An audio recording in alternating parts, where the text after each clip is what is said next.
Shannon, do you just want to update the group on who we're waiting for, approximately what time we'll get started, that sort of stuff?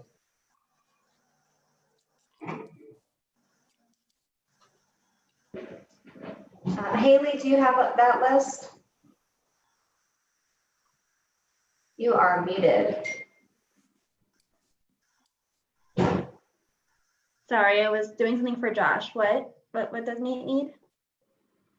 We're looking for a list of who we're still waiting for.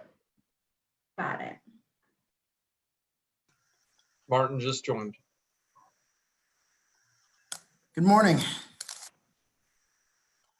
Morning. All right. So it looks like we're waiting for Andy Ball, Dot Cordell. Gabe is here. Carla something. Joel's here, Tim. Looks like we're waiting for Andy, Dot. Haley, I've got Dot on the line. We're trying to get in. Okay.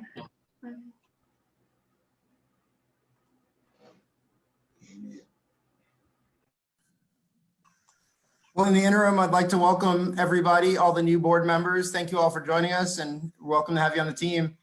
We'll do a formal introduction during the hearing proper itself, but just wanted to offer preliminary welcome.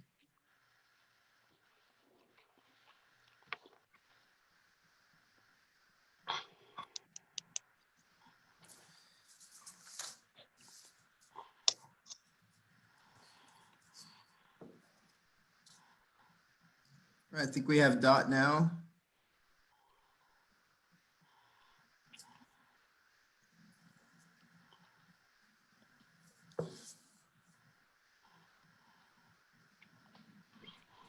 All right, I think we have Dot here, sir. Excellent. Dot, can you hear us? Yes, can you hear me? Yes, ma'am. Thank you.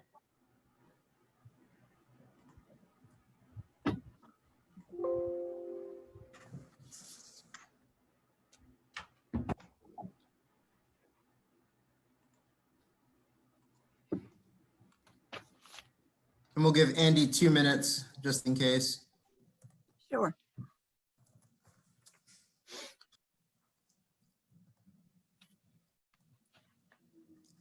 Brandon, Josh, forgive me if one of you guys already addressed this. Does everybody have the materials? Has everybody been able to look at those prior to? Yes.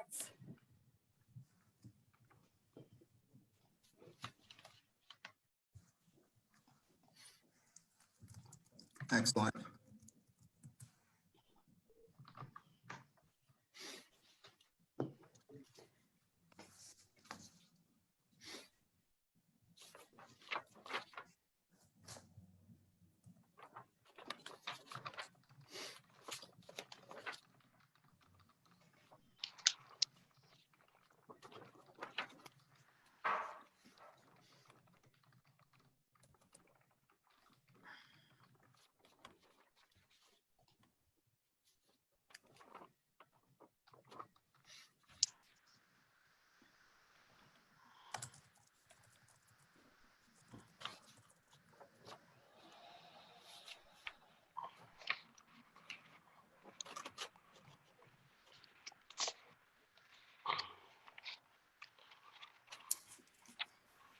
I think Carla joined us, Haley.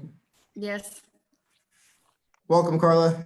Hi. Sorry, I was having an issue finding my Zoom link. Apologies. Not a problem. It's not Zoom if we're not having some kind of tech difficulty. Yep.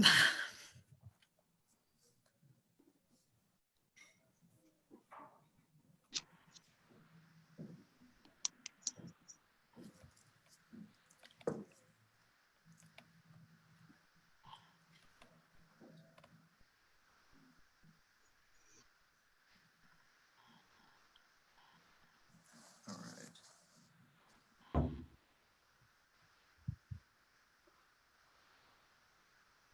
right.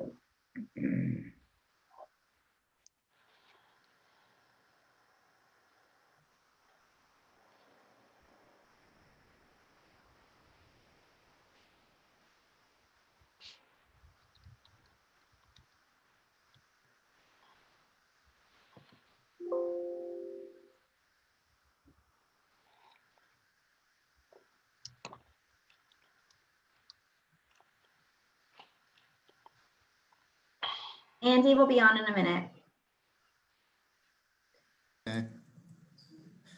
And once we have Andy, we are good to go. I appreciate everybody's patience as we get rolling here.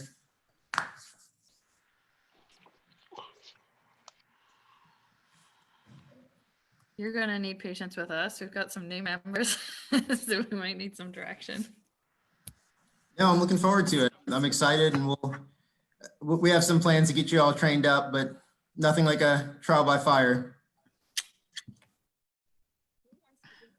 With all the former members too. Don't worry. Very grateful to have you.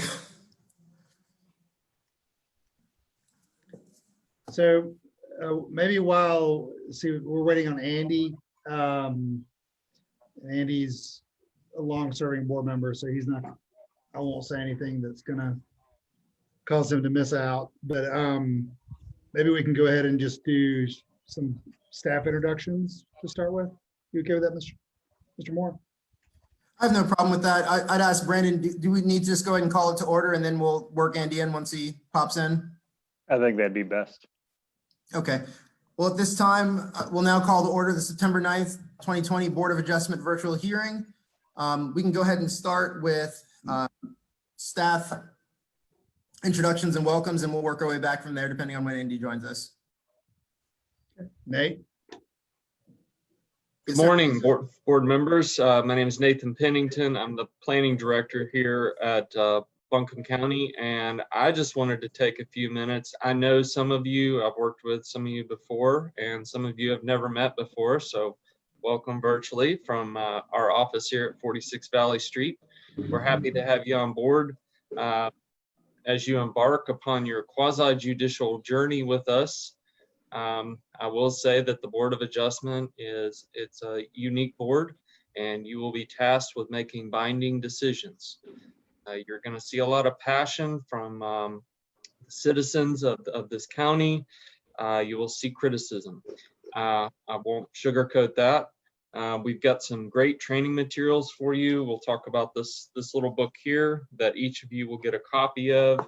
And if you're very interested, we'll talk about this 950-page book here that we can also discuss as well. But I'm here. If you need anything, if you ever have any questions, you don't ever hesitate to pick up a phone and give me a call personally. That's what I would offer each and every one of you. I just want to sincerely thank you for joining this board and working with us on behalf of the Planning Department of Buncombe County. Thank you. Now I'll go next. I'm Joshua Freeman. I'm the Development Services Manager, which is the same thing as basically the zoning administrator for Buncombe County. So myself, along with Shannon and Haley, who you'll meet in just a minute, we're the kind of the routine staff to the Board of Adjustment. So I usually will do most, but not all of the presentations from a staff perspective and present where it's applicable staff reports and staff recommendations. I'm usually the one to blame if things are not in your agenda packet. So for example, you got the staff report yesterday. That was my fault for not getting it out with the regular agenda. So like Nate said, we're all very happy to have you guys here. It's largely a new board, and it takes a long time to learn the mechanics of what this board does. So if you ever feel yourself feeling lost or frustrated, please speak up, and we can always stop and regroup and do some kind of off the cuff training. In addition to that, you'll be getting some training today before you hear your first case. And then we'll be scheduling some regular training after that for each of you. In this time of COVID, in pre-COVID, we would be sending you to training classes, either here in Asheville or sometimes even down in Chapel Hill. That's not really happening right now, but we're going to be trying to bring you as much digital media and literature as we can get to you, and then do some in-person training in our meetings like this.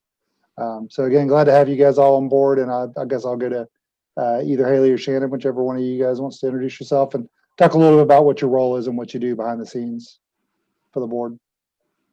I'll go. I'm Shannon Capizzali, and I'm a planner with the department. I'm mostly going to be providing technical support if you have issues with links, getting online. You can ask me questions about documents as well, the website, anything related to that, and the public engagement portion. So you can always get me by email or phone if you're having any issues, or if you get bumped out of this meeting too, you can reach me and I can get you back in. Haley? I'm Haley. I do the minutes for the board, and I email you all quite a bit to see if you'll come to the meetings. I'm basically the secretary to this board. So that's it. I send out the packets. Haley's the one that comes to me and says, "Where's your staff report?" And I'm like, "Oh, I'll get it to you in a minute." And then she waits a little bit longer and then sends the packets because she can't wait all day on me. Okay. Martin, back to you. And we'll just formally introduce, I'm sure all of you have had a chance to meet him. Brandon Freeman is with the Oh, county. sorry. I'll let him introduce himself, but he is extremely helpful and we cannot do these meetings without him, and physically and literally. So That was very kind. I feel the same way about our chair. I'm Brandon Freeman. I work in the legal department for Buncombe County. I represent several county departments and advise this board on legal matters. I also handle litigation for the county and in some matters. Working with the Board of Adjustment and the Planning Board are two things that I very much enjoy. I want to echo what Nate said about how grateful we are to have such dedicated citizens who want to come here and work on this board. It is difficult, and this is really a great experience for sort of learning the judicial process, and it's tough work. We really just appreciate you being here.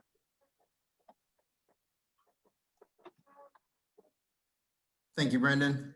And Shannon, I believe, had one more announcement we're going to add in here.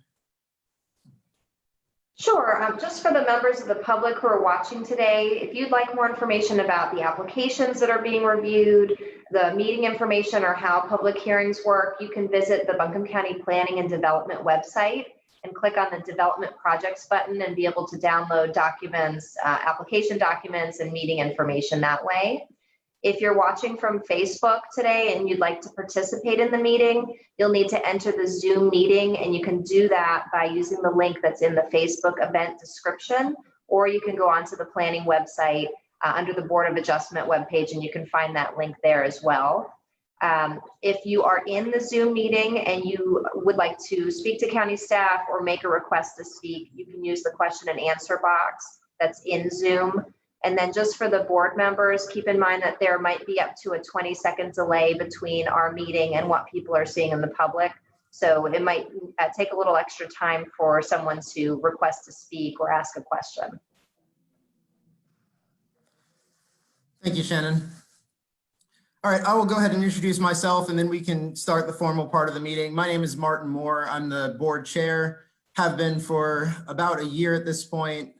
In my day job, I'm an attorney at the Van Winkle Law Firm. I work on a lot of real estate, land use, and commercial litigation tasks there. So have a pretty decent legal background, but I draw on you guys with your various experience, particularly, I think a lot of you have a lot of real estate experience, and some of you might have even more familiarity with the ins and outs of what that world looks like than I do. So I think we work pretty well as a team to bring our collective knowledge, bring our collective experience, and I'm happy to navigate some of the murky legal waters that we get into in having these quasi-judicial hearings, but truly everybody brings their own expertise here. And I value us having a diverse board, not consisting solely of real estate folks, or lawyers, but a healthy amalgamation of all of those skill sets. So that's the role that I've served in. And we generally get started fairly quickly on these. I guess we'll go ahead and get rolling without Andy for the present time. If he joins us, I'll go ahead and make an announcement for the record so we don't have any issues there about not disclosing who our voting board members are today.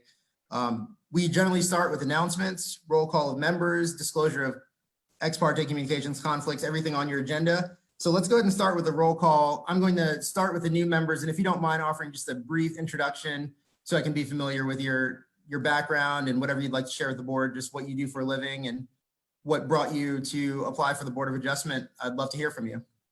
And the first on my screen, let's see. If you want to start in alphabetical order, Haley, do you know who's first up? I have a bunch of names on my screen here. You're on mute. Carla, because she's a C. Let's do Carla. Hey, everybody. I'm Carla Barnard. I was a commercial real estate attorney and I'm now a commercial broker. I'm a new member to the board and I applied because I have not historically done enough civic duty and I wanted to try and provide a little bit more input into the direction of our community. And I felt like this particular board resonated the most with my experience and I thought I'd be the most useful on it. Excellent. Thank you, Carla, and welcome aboard. I see Gabe next on my screen. Forgive me if I'm doing this out of order, guys. That's fine. Hey, Gabe Quisenberry. Thanks for looking forward to this. My background, I've been in the land development business for 25 years. Excuse me. I'm a licensed professional engineer. Been in the consulting side. I now work for Tanoka Construction. Brad and Tim Goodson here. I've been in Buncombe County for 14 years. I'm very interested in seeing and being part of how the county grows into the future, and hopefully provide a little bit of value and expertise along the way. Excellent. Welcome. Thank you. I see, who else do we have here? Catherine? Hi there, I'm Catherine Morissani. I am a financial advisor with Edward Jones. And so you wonder, why would I be on this board? But when I first came home about 16 years ago, I was working in affordable housing, managing 18 different apartment complexes in a 200-mile radius. But, I come from a historically real estate family, so I've been around real estate for a while, but that's not what my day job is right now. So I'm excited to be here and serve. And I work in Fairview, so I see the community and I see what's being developed out there, and I can be a part of it. Thanks. Fantastic. Thank you and welcome. Let's see, we have Paul. Hi, I'm Paul Kelman. I'm an alternate member of the board. I'm a retired city planner and civil engineer. Spent about 40 years in various positions, mostly in the Atlanta area. Been a resident of Asheville and Buncombe County for the past 11 years, full-time since January, and thought it would be time the other where I typically have been as a staff member in city planning for many years, and instead to be in more of a decision-making position. So I'm looking forward to, let's say, an internship as an alternate member, and then one of these days maybe being an active member of the board. Fantastic. Thank you, Paul, and welcome. Mr. Henderson. Hey, I'm Tim Henderson, born and raised here, took a circuitous path to get back here. I've been in the area for about the last 5 years. I'm an attorney. I work in the public defender's office, working with folks from all around the county, and that doesn't really have any necessary real estate background, but it's interesting the way that these types of fields overlap. This is a new area of law for me. I'm excited to learn more and to make sure that my clients have a voice in how this county continues to grow and develop and evolve. I'm an alternate. Excellent. Welcome, Tim. And Wesley. Good morning, everyone. Wesley Green, local to the area and grew up here. I have a State Farm agency in the area, but also have a background in doing new construction houses and renovated houses, and just have an interest in our county as we continue to grow and have people move here, and look forward to serving in any capacity. Fantastic. Thank you and welcome. All right. We have Joel. Yes, sir. Mr. Mozales. Yeah, hi, my name's Joel. Excellent. Originally from Ohio, but I spent my career like 35 years in Washington, D.C. Started off as a science teacher and then got my other degree in government. Spent my whole career in government and politics, was very active in community civic affairs, especially development issues. Joel, you just muted yourself, I think. Okay, I've been down here about 8 years. I'm retired, but I also serve on the County Land Conservation Advisory Board, been active with Sierra Club, and also teach at UNCA College for Seniors. Excellent. Thank you, Joel, and welcome.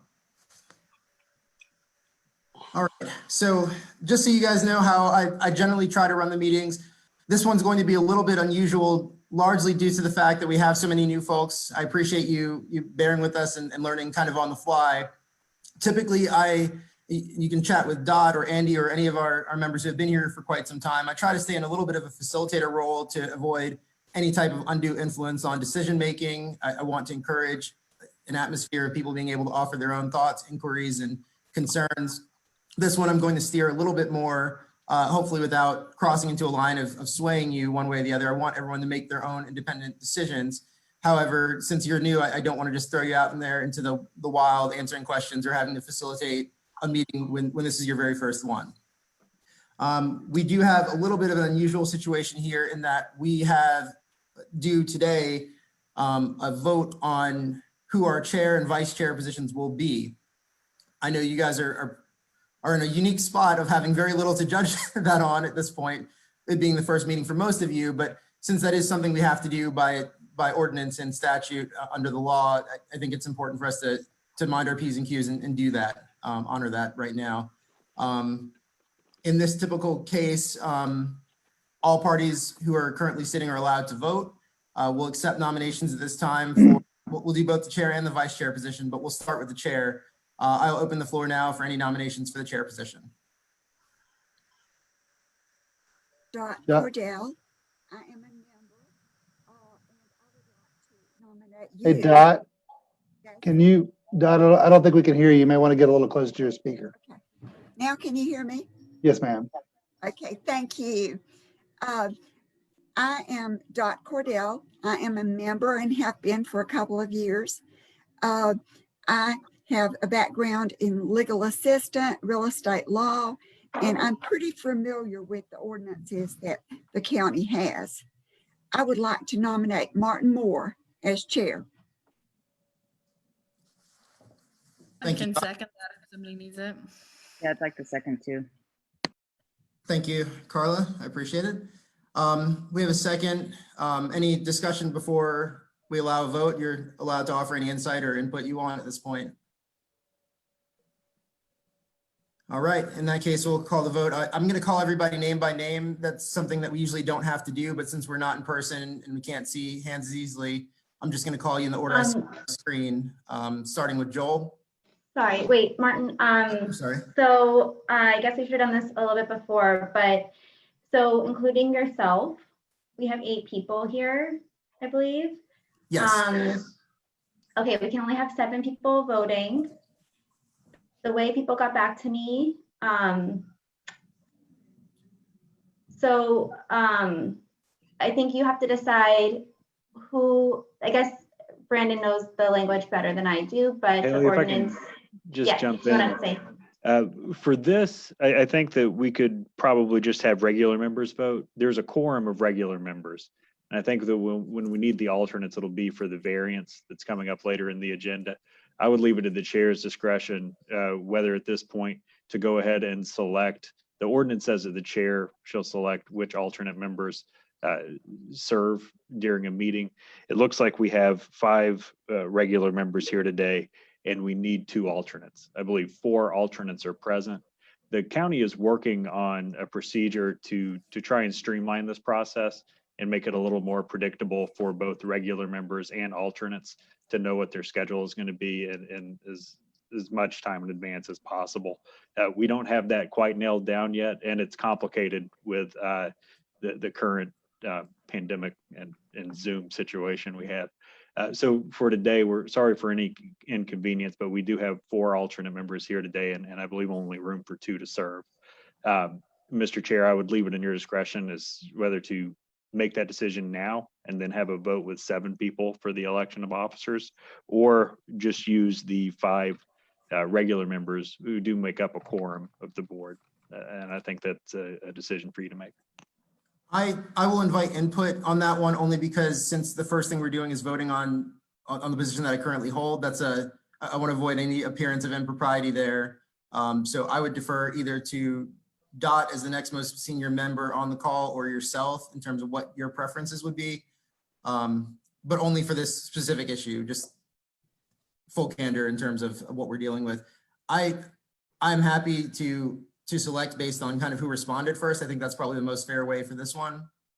However, I don't have that list in front of me, and I think Haley would probably be better equipped to decide who would be the correct person. I don't want to do this based on who I know or who I don't know.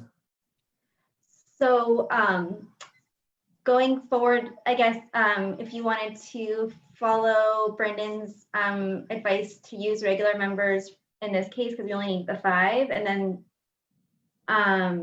the 6th person would be the first alternate that answered me, which would be Joel. Was the first alternate that answered me. And we would need 1 more, Haley. You need 7 people for a variance? Okay, well, then it was Tim.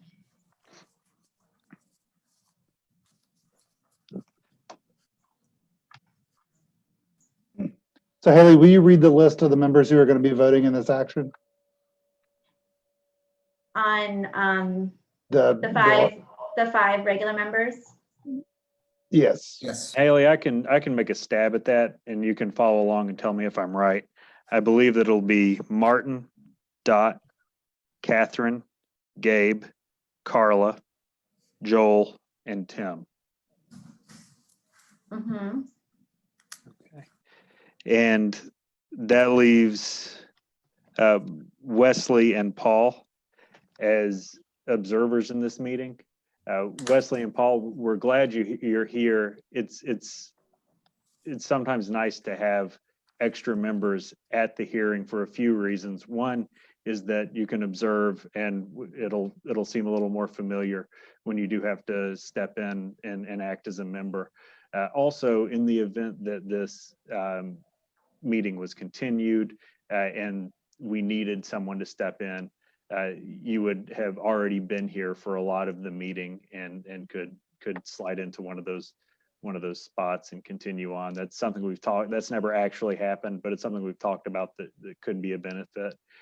We would want to do a little more legal research to make sure that's okay, but we think that it's something worth having people here for. Thank you, Brendan. So that is correct for this one. And I imagine ideal world going forward in the future, once we don't have this preliminary issue, what I'd like to do is have the disclosure of ex parte communications and conflicts of interest. Once we get to that section, we'll have a good idea of who is actually going to be eligible to vote on each project. And that will allow us to make the most use of all the alternates that we have, because there are times that we have conflicts of interest just due to our respective fields. Not the issue in this case, I imagine, but in general, that's how we'll address it. And having multiple board members is essential for us. So I appreciate all of you being here. With that in mind, with the 7 folks we have who are voting, I would encourage, especially since the project is not set to take all that long, as best I can tell, for the 2 alternates to remain, just to kind of take note of how the procedure goes. I don't know if Josh or Brandon have any thoughts on that, or if we want to just have a separate training session, but I think there's a benefit in watching, particularly given the nature of Zoom hearings. Yeah, I'll just say I hope everybody sticks around. And I will also say, Brandon mentioned a few minutes ago that we're going to be working on a process for having clarity as to who's going to be serving and voting on upcoming meetings. we're going to try to build into that sort of a rotation schedule so that all the alternates are getting some fairly regular opportunities to vote and participate in meetings, so that you're not just kind of out there by yourself, and that you're getting the training you need. So on that note, I would actually encourage every member who can come to every meeting to do so, just for the exposure and the experience, and then we'll be getting into a rotation cycle, so you're all getting some practical experience as well. And Shannon, for the benefit of the public, can you denote the observers as observers and the alternates as alternates for this meeting, just by their name tags? Sure, I can change the names. Thanks. Okay, thank you for indulging that. We have a motion and a second, with a second on the table that is up for vote. I'm going to do the roll call vote by name in order that was just listed by our staff, starting with Dot. Yes. The motion being for voting for myself as chair. Yes. Thank you, Dot. Catherine, Yes. Gabe, Yes. Joel, Yes. and Tim. Yes. All right. And just given the nature of the vote, I'll abstain from voting. I don't have to, I know, but I'll do that just for this meeting in particular, if that doesn't offend any legal process, Brandon. Does Carla register Was her? Carla, sorry. Did I get you, Carla? No. No, but yes. I apologize. I'm sitting here checking off names before I even got to you. I apologize. That's fine. All right, so that's, and I'll, with my abstention, we have a full count there. Thank you very much, Dot. Thank you, everyone. Please feel free to critique me. Dot will tell you I'm always open to criticism. I will indulge whatever comments and thoughts people have, whether I agree or not. At this point, we have to elect a vice chair as well for the board. I would welcome everybody to remain interested and engaged. My personal experience thus far has been that the next most senior member on the staff, who brings a unique perspective and has been pivotal in helping us understand the ordinance, has been Dot. So I would nominate her for the vice chair position at this time.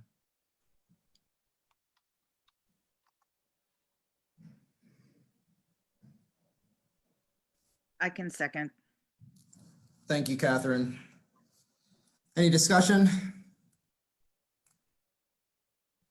All right, seeing none, we'll go ahead and do the same roll call vote. This time I'll start with myself instead of Dot. I'll vote yes for that.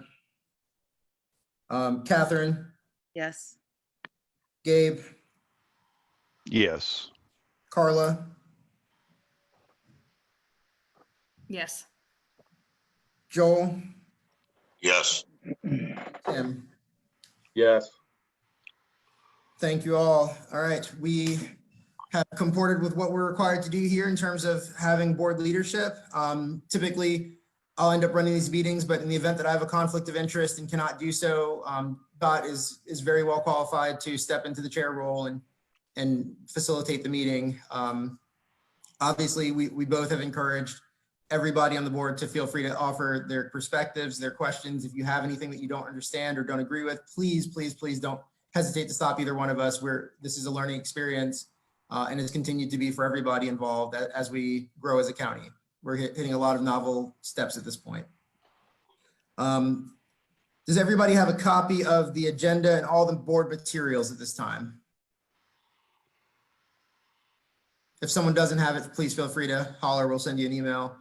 And all of that should be posted online as well for the public. At this time, having seen the project, ZPH 2020-00020, has anyone been contacted about this project by any party with an interest, or anyone have a conflict of interest by virtue of their day job or any other capacity in which you might have come to interact with the applicant or otherwise financially benefit from this project? Okay, seeing none, I'll go ahead and disclose just for the record, whenever we have these come up, if my firm has been involved and I know about it in terms of a real estate deal, or if we have an apartment complex in which a broker or a realtor has been involved at some point, or even had a member of the community who works with the applicant contact you without the board's knowledge, those are things that to disclose during this time. All of you being new members, I imagine that's probably not the case, but should that come up, it does not mean that you're necessarily disqualified from hearing it. The board just has to take an inquiry of what level of involvement you've had up to this point on that project, and we make a determination together as to whether or not you can sit and hear the project. And we'll talk about the legal standards for that when that arises. But seeing none, I suppose we can move to the August 12th, 2020 minutes. Does everybody have a copy of those? The minutes were not set out. No, Okay. I misspoke.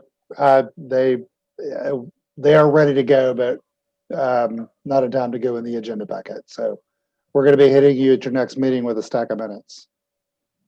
That's fine. We'll retroactively approve those based on the healthy packet we'll get.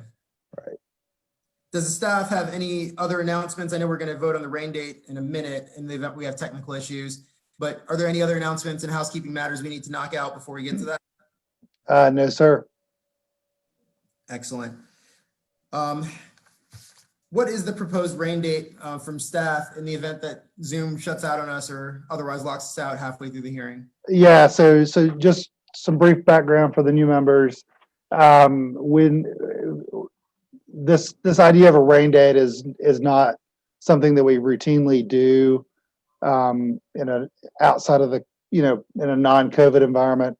Right now, because we're holding all of these meetings virtually, we have to agree upon and disclose a backup time to get together in case the platform that we're all talking through right now crashes.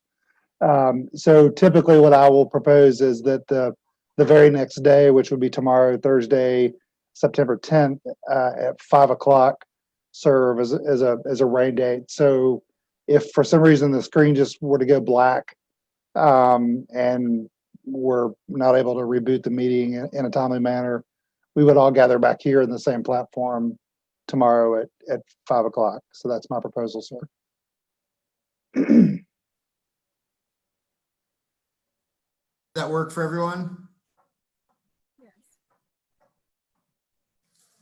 Any questions so far? Technically, we need to have a vote on that one. Say that again, Martin. I think technically we have to have a vote on that. If we can get a motion to that effect. I'll motion that we have a rain date of September 10th at 5 o'clock.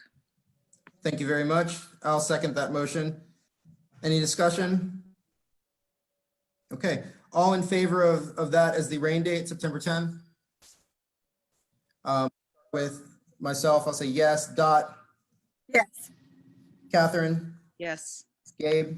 Yes. Carla? Yes. Joel? Yes. And Tim? Yes. All right. Good. That is locked up. And then we have on item G on our agenda is a new member board training. I believe staff wanted to present something very quickly to you guys, and Brandon was going to include a little bit of legal standard there, and I'll follow up on what they offer.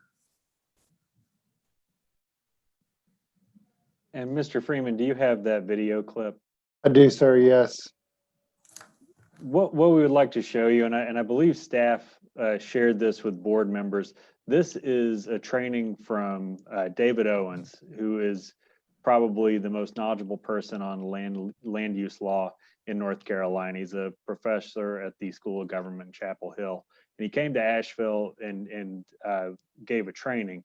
And a gentleman in the community, Mr. Jerry Rice, who some of you may know if you go to public meetings, was there and recorded it and put it up on his YouTube page. We've actually, that's the link we sent out to you. He's a member of the community who likes to observe local government. And this is a 4-minute clip from that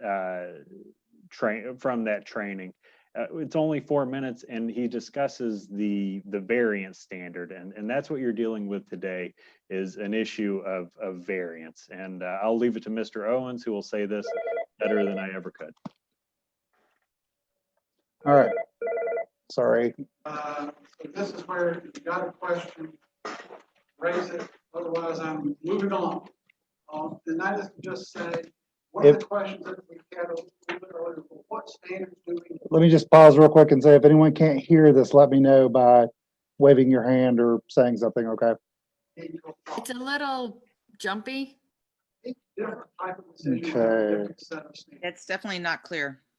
Okay, Shannon, do you have any recommendations for me? I'm just sharing my screen.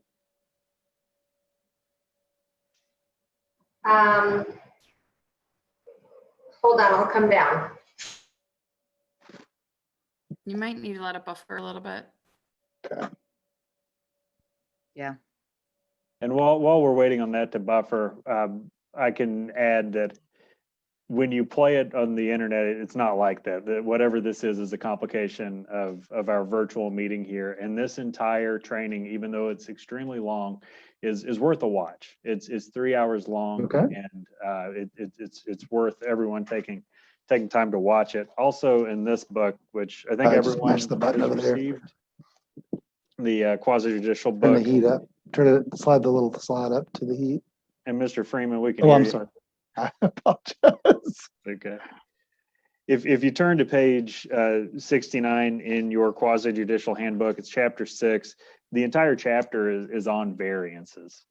And it goes into detail of sort of the general rules that are discussed in the first paragraph. It's also something that's worth looking at. I'm not sure if this video has buffered enough. Let's try it. And if it works, then Mr. Owens can tell it. It's not. If not, then Mr. Moore and I will do our best.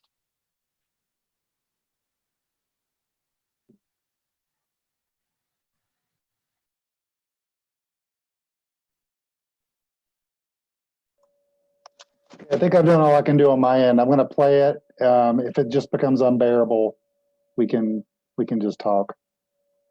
If you're dealing with a variance, which is probably the single most common type of quasi-judicial decision, almost always assigned to the Board of Adjustment, but it can be assigned to the Planning Board or other body. The standards for a variance are set by state law.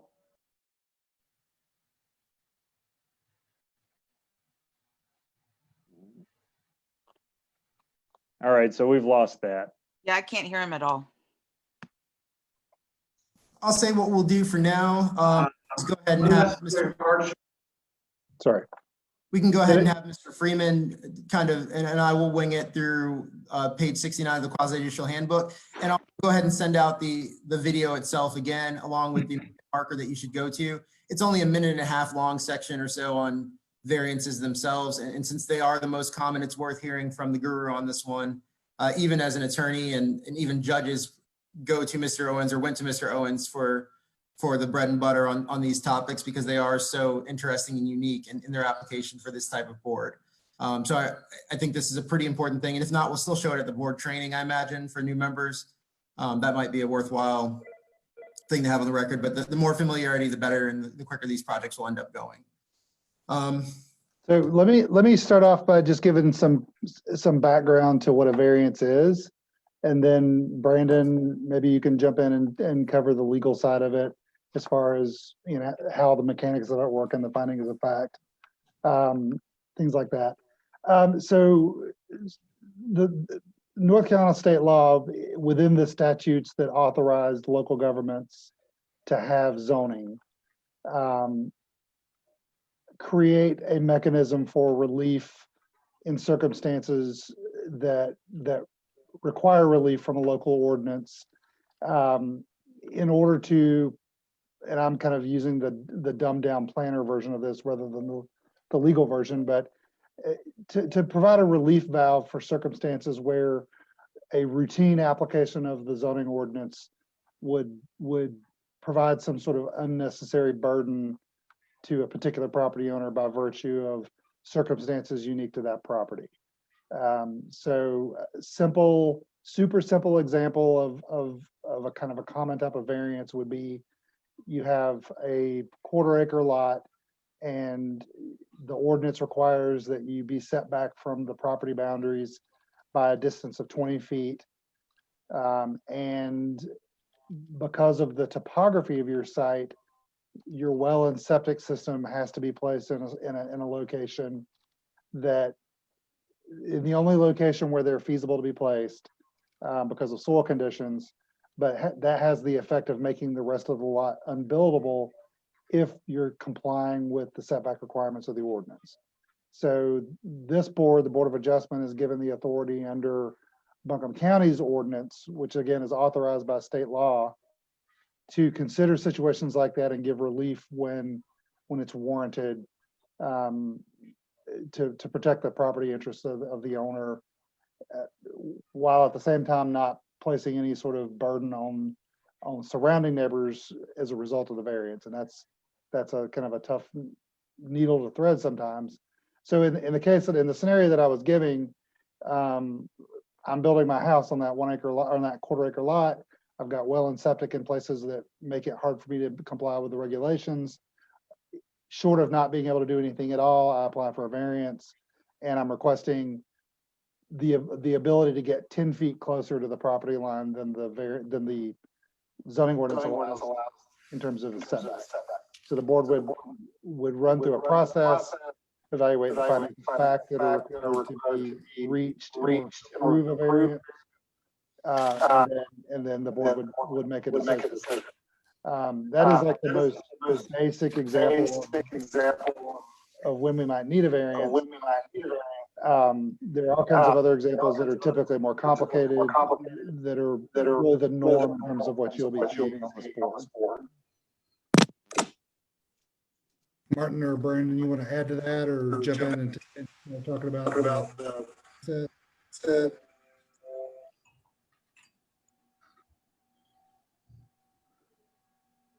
Brandon, please feel free to jump in if there's anything specific you want the board to know beforehand. You're on mute. I think that's a good anecdotal example of when you might see variances come up. The standard for when you can grant a variance is set by state law. So Buncombe County's ordinance mirrors state law in that respect, but this is something that the state has decided the standard for how variances are done. And if you turn to page 69 in that book, those four things that the applicant must show in order to be granted a variance are shown there. I will just read them out. The applicant must show that the unnecessary hardship results from the strict application of the ordinance. So sort of going back, what the applicant has to show generally is an unnecessary hardship. And because defining what an unnecessary hardship is, the state has given us 4 things to look at and to evaluate, and 4 questions that must be answered before deciding whether to grant a variance. And the applicant must show all 4 of these things. So the first is that the unnecessary hardship results from the strict application of the ordinance. The second is that the unnecessary hardship results from conditions that are peculiar to the applicant's property. Third is that the unnecessary hardship is not a self-created hardship. And the fourth is that the requested variance is consistent with the spirit, purpose, and intent of the ordinance, such that public safety is secured and substantial justice is achieved. Even those are still going to leave you all with some questions about, it's not always going to be clear cut. This really highlights more than anything your role as judges. This is one of those times when the law calls on you to sit as judges who interpret these ordinances fairly and are not swayed by the emotion and are really just looking at the standards set forth here. Mr. Moore, would you like to add more to this or go into any of those standards in more detail? Not this time, though. I do have some thoughts we can add to the new member training that I think will be helpful. This is going to be a good example, I think, largely because this is not the kind of project that's going to lead to a lot of, as best I can tell by the number of participants, a lot of public concern the way that others have. So everyone, if you have questions throughout, please feel free just to grab me or raise your hand and stop us, and we'll talk about the ins and outs of it. Let's not overcomplicate it before we have to. It's a rare moment of hopefully simplicity, but I might have jinxed us there. Thank you both. I appreciate it. At this time, I think I'll go ahead and offer the normal spiel to the public, and for the benefit of the board, some of this is equally helpful for us. Start with re-welcoming everybody who's joining us from Facebook or online. This is a quasi-judicial evidentiary hearing. That means similar to a courtroom or a court hearing, state and local laws set specific procedures and rules concerning how the board must make its decisions. The board's discretion is limited. We must base our decision upon the competent, relevant, and substantial evidence in the record. Our decisions must be constrained by the standard ordinance as described by Brandon and based on the facts presented. If you'll be speaking as a witness today, please focus on the facts and standards, not your personal preference and opinion. Matters of personal knowledge and specific facts are acceptable. Opinion, speculation, and discussion of things like traffic and impact on the community, crime, et cetera, are generally not admissible unless you're appropriately tendered as an expert. We value a transparent process and encourage the community to remain engaged and participate, but given this is a hearing on the record, there are certain types of evidence and certain topics that are inappropriate for the members of the public to speak on, absent having specific expert conditions. I just would highlight, as long as people remain focused on the facts as opposed to their opinion, as opposed to speculating or generally disparaging one another, we tend to have a pretty fair opportunity for the public to engage in the meetings without crossing into a line that might cause legal issues for us down the road. If anybody has any questions about that, please feel free to stop me now. Otherwise, at this time, I typically have staff introduce the first and only project on our list today. And welcome, Andy. I see you joined us. Hey, thanks so much. I got a good review of the June 10th meeting for a while. Yeah. Thanks, y'all. Yeah. Good to be here. Absolutely. Okay. Note, I think, Andy, since we got rolling with the number of board members here, I think that we're probably going to go with the board that we've got right now, but I'd invite you to stay. Sure. We're all going to chat afterwards Yeah. anyway. If we could have staff introduce the first project. Yeah, let's, Haley, let's start off. We'll go ahead and get me sworn in. State your name. Joshua Freeman, Development Services Manager, Buncombe County. Do you swear or affirm to tell the truth and nothing but the truth? Yes, ma'am, I do. Okay. All right, so I'm going to try to share my screen again. It was disastrous last time, so hopefully we'll have better luck. So just for the new board members' benefit, we typically start off each case, regardless of its type, with a brief presentation about staff to just hit the high points and summarize the project. In cases of variances, it's usually just us summarizing the high points and then leaving it at that, and then answering questions as necessary. We rarely will offer any sort of recommendation or suggested condition. You'll see in this one, I am suggesting one condition that I'll get to at the very end. It's actually kind of atypical for variances. So having said that, let me just start off with going through the project. So today before us is zoning public hearing 2020-20. This is Town Mountain Preserve Lot 63. The address is 88 Long Spur Lane in Asheville.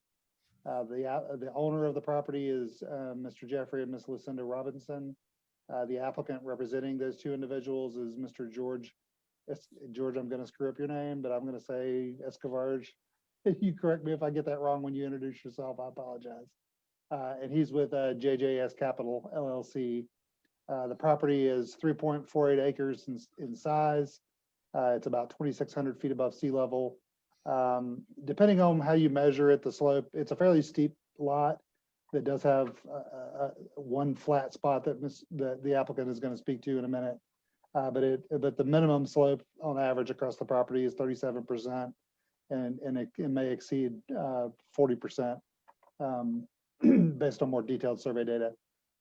It's zoned Beaver Dam. Beaver Dam is one of our older zoning districts in the county. It's essentially a single-family residential zoning district that contains some of its own steep slope limitations.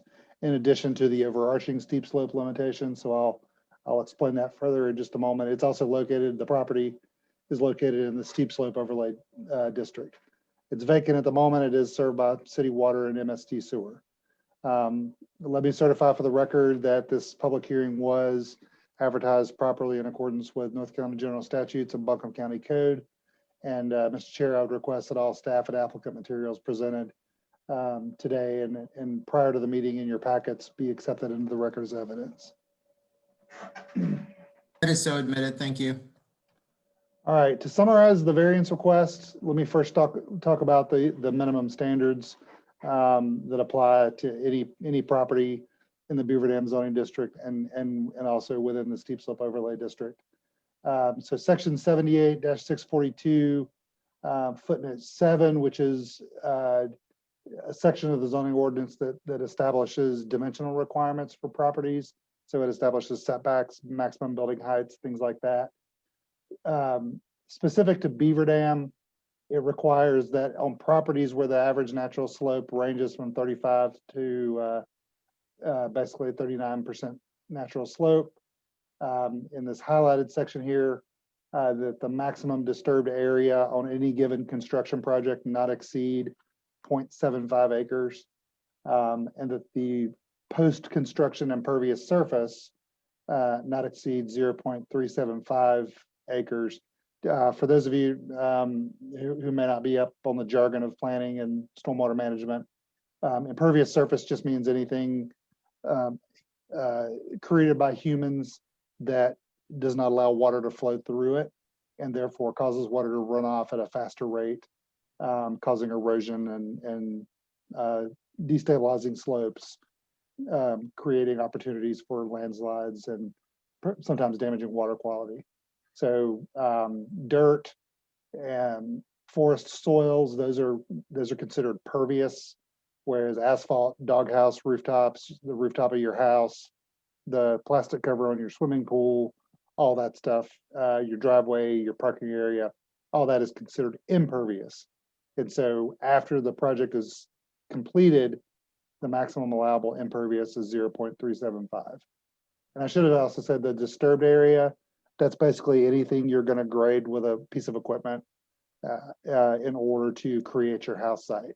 So it's the driveway, it's the cut and fill slopes above your driveway and below your driveway, the parking area, and the overall graded area that you disturb around the perimeter of your house in order to build it. It typically does not include, for regulatory purposes, the septic system, because you disturb such a large area sometimes on steeper slopes for septic systems. The Board of Commissioners, when they created these regulations, did not want to include the septic system in the definition of disturbed. So we're just talking about everything except the septic system. Elsewhere in the ordinance, section 78-642, these are development standards that apply to any property in steep slope, not just in Beaver Dam. So you have these two separate but overlapping sets of regulations, and the applicant has to comply with both sets of regulations. So in this case, for properties greater than 2 acres and large, so 2 acres and larger, the maximum disturbance is 0.52 acres, so a little bit less than the Beaver Dam standard.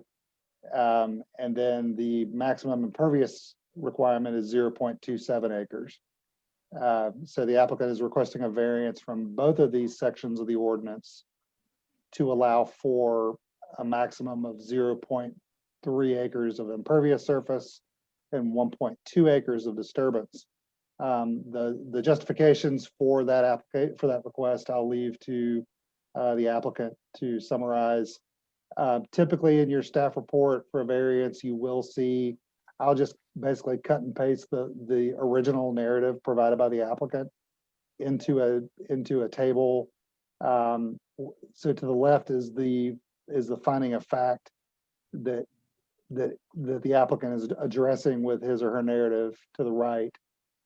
So your job as a board is to evaluate the applicant's request in the context of the finding you have to come to. And in each of these, so there's 4 findings of fact, you have to affirmatively find that the applicant has satisfied all 4 of these findings of fact, not just 1 or 2 or 3, in order to grant the variance. And so you have to evaluate the applicant's request in the context of the finding of fact to determine whether that's been met. And you could certainly ask the applicant to provide additional information. You can ask staff to provide additional information in order to help you come to a determination.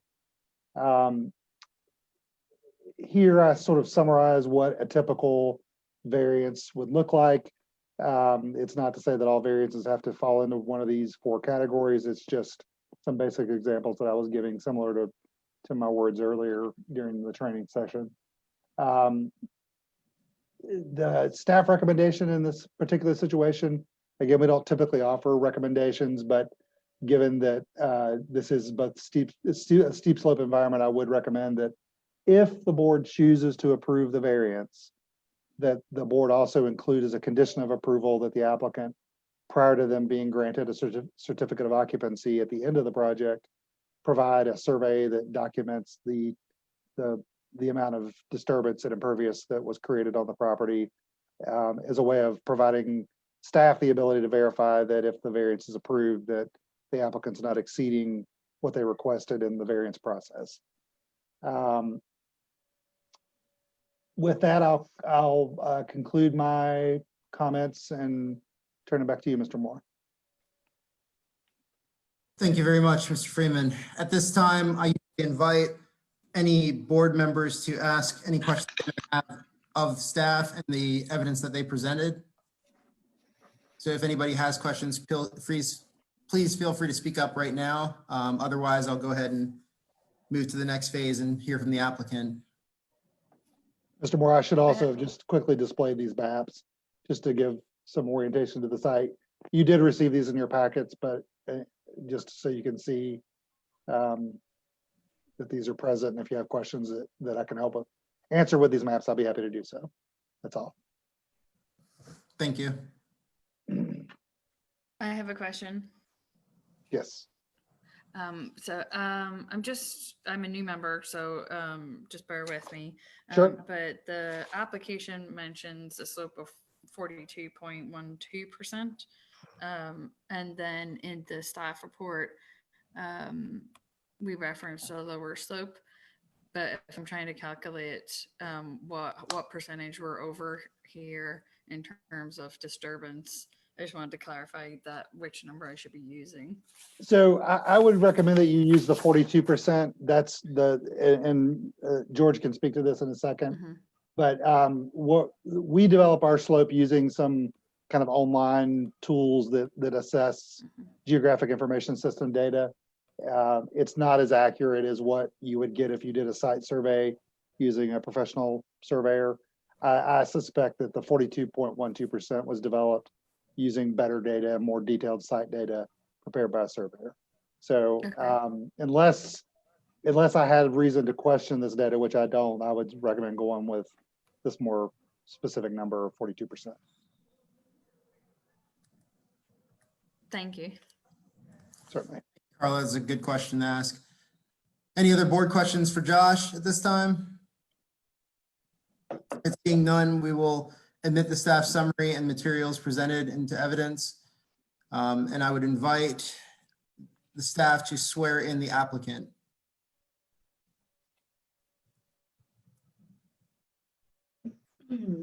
Where is George? Okay. Okay. State your name. George Escarabot. There we go. Do you swear or affirm to tell the truth and nothing but the truth? I do. Thank you. And George, I apologize for always messing up your name. No problem, Josh. Ready to go? Yes, sir. It's all you. Okay. Thank you for the opportunity to present this variance applications on behalf of Dr. Jeffrey Robinson and Dr. Lucinda Robinson. They had one.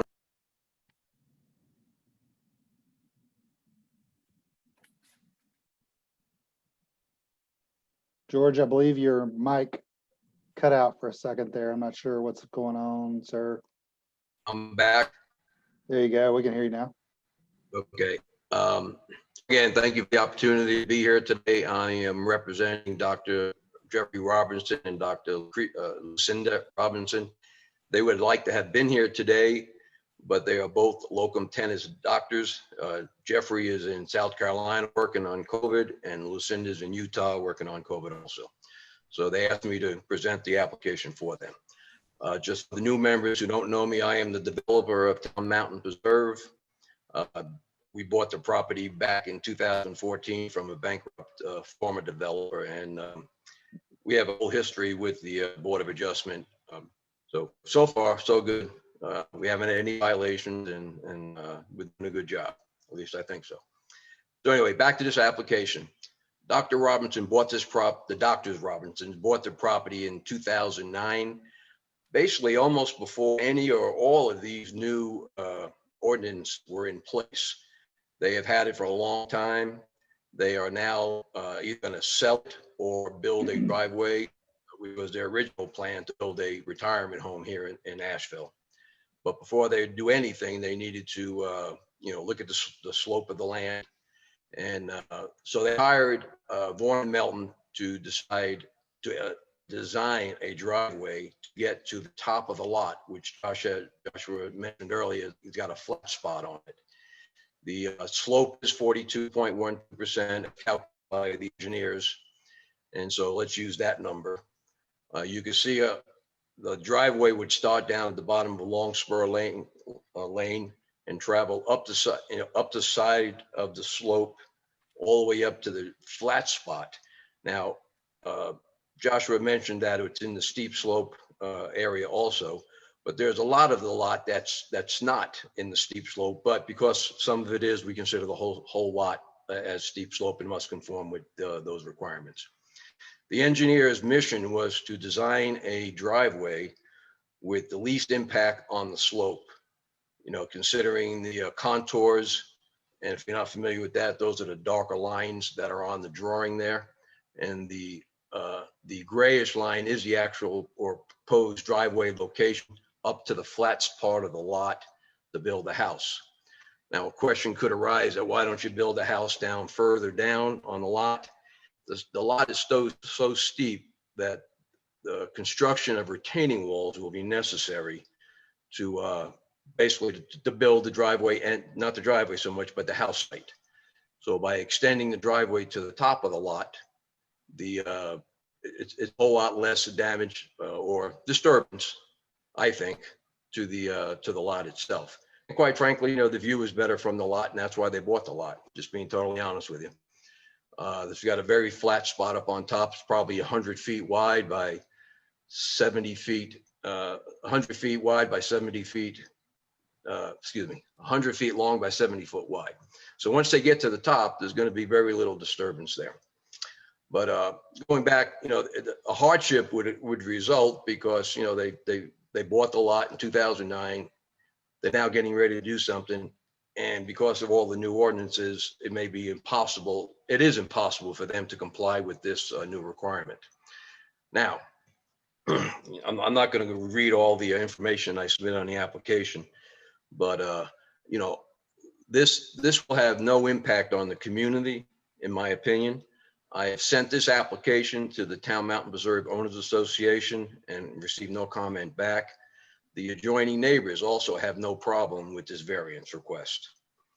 Let's see, where else can I go? Well, that's about it. Again, all that information was in the packet that we submitted.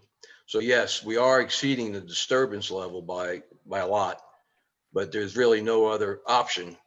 The building the house where the best place to be without putting it down low is just it's going to create more of an eyesore for the retaining walls and the tree removal. We're trying to also keep as many the tree canopy as much of the tree canopy as we can. So at that point, I'll conclude and just open it up for questions. Thank you, George. Does the board have any questions for the applicant's representative? Now would be the appropriate time if you had any lack of clarity or wanted to ask any inquiry or make any inquiries as to how this does or does not comport with the ordinance or the statute, relevant law on this, now would be the time to ask the applicant that if you have any concerns. And I know that's throwing a lot at our new board members, but if you have any concerns, anything is fair game to ask about at this point.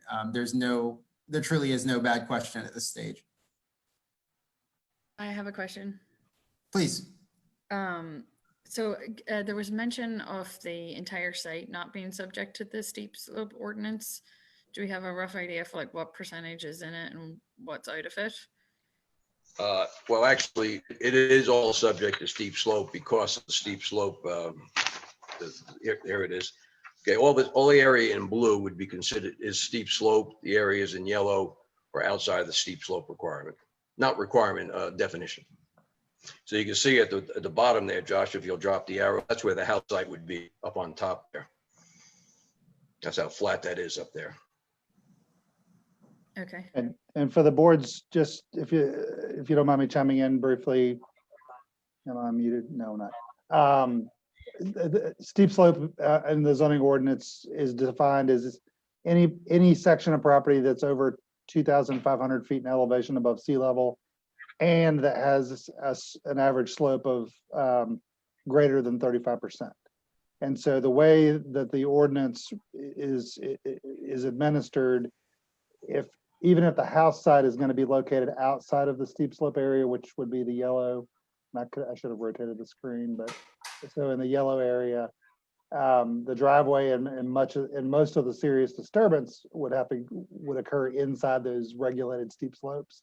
So in essence, the entire property becomes subject to those slope regulations. In this case, I mean, we do have certain situations where like a small corner of a driveway may pass through and it doesn't really have much of an effect, but in this case, they're having to traverse basically entirely traverse that steep slope area to get to the house site. And so those disturbance and impervious limits would apply to the whole property. Thank you. Yes, ma'am. Mr. Chairman, Yes, sir. even though I'm not voting today as a member of the board, could I ask 2 questions? That is a good question. Very rarely do we have that come up. If you're an observer, I think what I'd like to do, just so we don't run afoul of any statutes, is personally call you as a member of the public technically, because I'd like to know what your inquiry is, and I probably would go ahead and ask it of George himself, but just honoring the procedure of it for all parties involved, not doing something reversible before the courts. I think that might be the best way to handle it, if you don't mind, for just 2 minutes. Okay. Thank you. I appreciate it. And Mr. Chair, I would add to that we probably don't want just questions generally. Typically, only parties with standing can ask those questions. If Mr. Kellerman has relevant, competent testimony to add in aid of this decision, I think that can be made as a member of the public. I would caution against allowing questioning of the witness from a board member who is observing. Fair enough. And from that, I imagine we probably wouldn't be running afoul of anything if I were to hear from Paul what, as a member of the public, what his concern is without necessarily having a question. But if he has a concern that pertains to this project, I could ask him that, or I could hear that from him. And if we elected as a board to ask questions based upon that concern, that would not be inappropriate. Is that fair? Or is that a fair understanding of what you're going for? I think that might be a reasonable compromise. Mr. Moore, I have no objection. Thank you. At this time, I think I heard Dot. Did you have a question, Dot, as well? I do have a question. And this is, you can answer it. The only variance that they're talking about is what we've talked about. The height of the building and everything else is okay? Yes, ma'am. Okay. Mr. Chair, I've got a question for the applicant. Yes, sir. What is the, I guess, empathize with your situation here, but what is the revegetation plan for the driveway cut and fill areas once those are complete, is that going to be just a grass seed mixture? Is that going to be replanted? Is that an appropriate question for this board to ask? It is. Well, it'd be the responsibility of the owner to revegetate the area, and whether that is a grass mixture or a planting of shrubs and trees. And I would like to think anybody with a lot that like this size is going to want to replant trees. Okay, thanks. And Gabe, just for your benefit and the rest of the board, that is the kind of consideration that in the right circumstances could be set forth as a condition of approval. I would defer to Brandon on the mechanics of how to get there, but that's a relevant condition area of discussion, if that makes sense. Bad grammar, I apologize. And if I may add one thing, Josh, that the condition of doing an as-built drawing is absolutely essential, and they would definitely plan on doing that. We want to make sure that we did it right, and if we didn't do it right, then we need to correct it. Thanks, sir. I have a question, but I may need legal or chairman to tell me whether it's appropriate or not. I know there have been applications in the past for this subdivision, and I see that there's more slated. Is there a precedent for approving, this is like a 60% increase. Is there generally a precedent for that? And do those precedents have conditions? That is a very good question. We are not to consider precedent, even our own precedent. So each decision is going to be a case by case consideration. Okay. I just didn't want to miss important conditions that maybe because some of us are newer, we're not aware of. No, I think I appreciate that. And that has definitely been a topic of heavy discussion in the past. So I'm glad to have clarity on that right now. Thank you. Unless any other board member has questions for the applicant's representative at this time, I'll go ahead and move to the next phase here. Martin, this is Catherine. I have a question real quick. Excellent. So how do you keep the driveway from falling off? Or, I guess that's part of Gabe's question of making sure you have planting and stuff like that.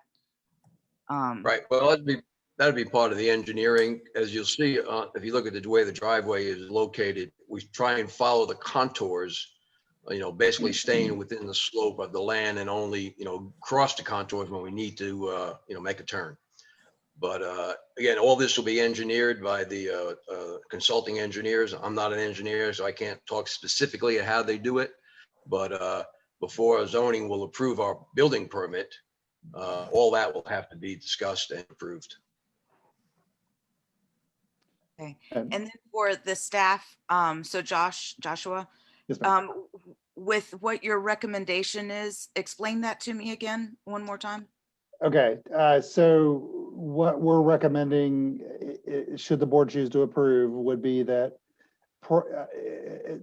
prior to the homeowner, so after let me just talk through process briefly. After this variance discussion is concluded, assuming they get approval, then they would move to apply for building permits and zoning permits to actually build the house. We will condition approval of any staff level zoning approval that gets granted subsequent to this hearing upon any conditions that the board imposed as part of this variance discussion. And so once the applicant has built their house and they're ready to get a final certificate of occupancy from the permits and inspections department, who manages building code and the structural safety, HVAC, mechanical, plumbing, foundation design, things like that. When they're ready to get that final approval that allows them to move in, before that happens, they would submit to us an as-built survey showing the total amount of impervious surface area that was created on the property, as well as showing us the areas of disturbance that were created during construction, and basically confirm to us that they've not exceeded the limits that were granted by this variance. And that's not all that unusual. We typically do require as-built surveys, but it's usually focused on the area around the building site, and it gives us the ability to verify compliance with height and things like that. This would just be expanding that out basically to cover the driveway as well. Okay, thanks. And Joshua, if there is a condition added around erosion control or replanting, like another board mentioned, is compliance with that checked at the point where they're going for CO? Yes, ma'am. So we would, Okay. so in a steep slope setting, there's several things that happen as a matter of course. So we always do a final zoning inspection on the site, and we, in most cases, in a steep slope setting, there's going to be some sort of landscaping requirement just as a matter of course, usually on the downhill slope of below the house. So we're going to be verifying that those plantings were installed. So we would add to that as part of that final inspection, verifying that whatever plantings were required along the driveway were also installed. Thank you. Yes, ma'am. Josh, can I add something? Yes, sir. In addition to a building permit, because this lot is so large and it's in the steep slope, a separate erosion control permit issued by land planning will also be required. That is correct.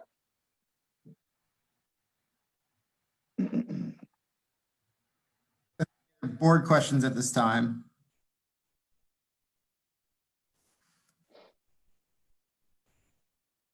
Excellent.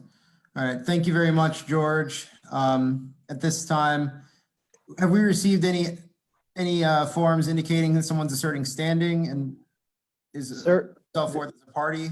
We did not receive any formal standing applications or witness applications. We do have, however, one person that contacted us yesterday and said that she would like to speak as a witness, and she is actually here and present in the waiting room for Zoom. Okay, unless somebody has a specific objection, I think we can move to inviting that party to the Zoom hearing proper. We'll give a solid minute or so to reconnect and touch base with the person, just given the tech delays. But let's swear them in and we'll go from there. So I think it looks like we also have a second member of the public who has raised their hand. If you could put in the question and answer if you're requesting to speak, just so we know, and I'll go ahead and let in Lynn Matheson at this time, if that sounds correct. That's fine. Let's have her sworn in by staff before she says anything, and we'll coordinate from there. I have a little just reminder for her before she starts speaking. Is she in? Yes. Okay. Raise your right hand. Hold state your name. What's going on? What? Can you hear me? Yes, ma'am. There you are. Okay. Do you need me to hit start my video? I've never if done. you would like, sure, yeah. Okay. I did always okay, but okay. There you go. Okay, I don't know where you are. Miss Matheson. Okay, raise your right hand. State your name. Lynn Matheson. Do you swear or affirm to tell the truth and nothing but the truth? I do. Okay, thank you. You may continue. Ms. Matheson, before you start, this is Joshua Freeman. Would you just give us your physical address for where you live? My physical address permanent is 6 West Haven Drive in Asheville, North Carolina, 28804. But I do own a large portion of property adjoining this property in question. Okay. And now for the board's benefit, that's where I'm moving my hand on the screen here. So, okay, Ms. Matheson, you may go ahead and offer your testimony. The west of the ridge that I own. Down a little bit more. There. I own all along that, just below the ridge line up to the top of the ridge at the rear of the property. Is that helpful? Yes, ma'am. So what questions or testimony do you have to offer the board? Well, the questions I would have is, it looks as though on the survey plat that they're going to do some grading just to make the house really sit flat. And I would like to know how much elevation drop there's going to be there, if any, and where that soil is going to go. Is it going to go toward my property to the west, or is it going to go toward Longspur Lane? Also, where would water runoff go from the impervious surfaces, the roofs, and so forth? Because we've had a lot of problem with washouts on our property from heavy rains even before development. Another question that I have is, are there restrictions on building directly on the ridge top? Because that's what this is. Thank you very much, Ms. Matheson. Do you have any other comments you'd like to offer? I have to allow you to finish before I say anything back. Okay, well, I'm not a lawyer, so I'm not sure about legal questions. There is a huge lot of disturbance on this land, but that goes toward Longspur Lane, not toward mine. And my biggest concern with development has always been water runoff, because we've had something across the hollow happen years ago that washed out an 1,100-foot driveway from a construction project. So I am very concerned about that, tree removal and just water runoff. So thank you. Thank you very much, Ms. Matheson. We appreciate your concerns there. At this time, if you don't mind placing yourself on mute, just so I can call someone up. George, if you'd like to respond to that, you may. I can't require you to answer questions given the posture, but if you'd like to offer any insight, please feel free to do so. Otherwise, the board can open it up and ask you questions based on Ms. Matheson's concerns. No, I'll be glad to do that, Martin. Thank you. Ms. Matheson, this is very similar to the variance that was sought by the Owens on the adjacent lot 64. Now they're in their building construction process, and from what I understand, I haven't heard any problems with their water runoff, et cetera. And I aim, and the Robinsons would aim to do the exact same thing. You could see where the house site is situated. It's very flat. And be quite honest with you, I don't think there's going to be much grading up there at all, or tree removal. Now, there will be tree removal where the driveways coming up the slope, but any and all of that water will flow back towards Longspur. The only water that potentially could come down onto your property would be on the off the top of the ridge. And of course, that would be handled with the correct soil erosion measures and stormwater measures that would be as part of our permitting process. Did that answer your question? It does. I wonder where the gutters are going to empty. That's a concern I have, since we've had trouble in the past with washouts. That'll all go just down. so you guys know, I'm offering a little bit of liberalism here. Generally, we don't allow it back and forth in this type of manner, just to honor the procedure there. I do think that's an interesting question. So George, if you'd like to answer that, now would be the time, but I'm going to otherwise stop us from having an exchange, just given you're not a party withstanding, and I don't want to put you in a bad legal position there.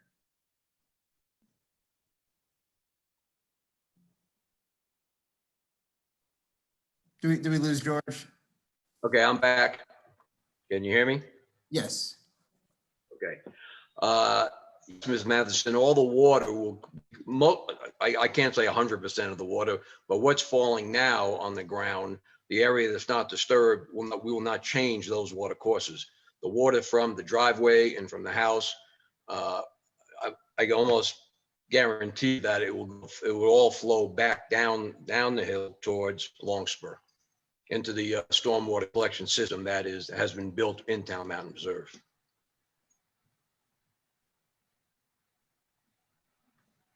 Thank you. Does the board have any questions for the witness or the applicant's representative at this time? All right.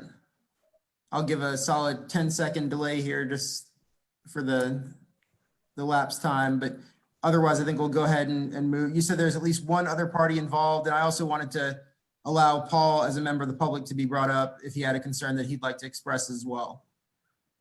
Martin, this is Shannon. At this time, there is one additional member of the public who would like to be brought in to speak. let's address that person. What's their name? William Cheryl Barber. Excellent. All right, let's swear him in and then we can hear his concerns.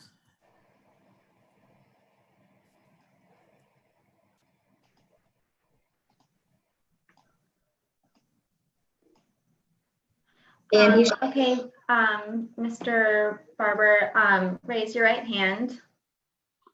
Oh, my. Hello, everybody. State your name. My name is William Cheryl Barber. I'm an adjacent property owner to the road, Longspur Lane. Thank you. Do you swear or affirm to tell the truth and nothing but the truth? Absolutely. And I guess, will you also share your address with us? It is 89 Sonnet Lane, Asheville, North Carolina, which means that we are actually not in the county. We are in the city. Okay, thank you. The question. Comment at this time, sir. Yes. Congratulations to the new board. Thank you very much for listening to me. Basically, I am to the west of the property, and I have the same concerns as Lynn Matheson. This is, when you say extraordinarily steep, I built on a steep lot, but not extraordinarily so. It is grappling hooks to get up one side of it. And so we're looking at a large volume of water that's going to be at least, according to this picture, coming off the sign. This is the first time I've seen this plat. So I have a natural I share an interest with this with Lynn in that our property is right on the west line. It's adjacent to the road. We have endured several months of very large equipment. We, of course, admit that we had the same kind of equipment when we built our house. But this road is a single lane road. Longspur cannot have two cars passing at the moment, and let alone two pieces of large equipment. That's not my immediate concern. Our immediate concern is the amount of traffic that's on this thing once this house is built. And like I say, Longspur at this point is not a two-lane road.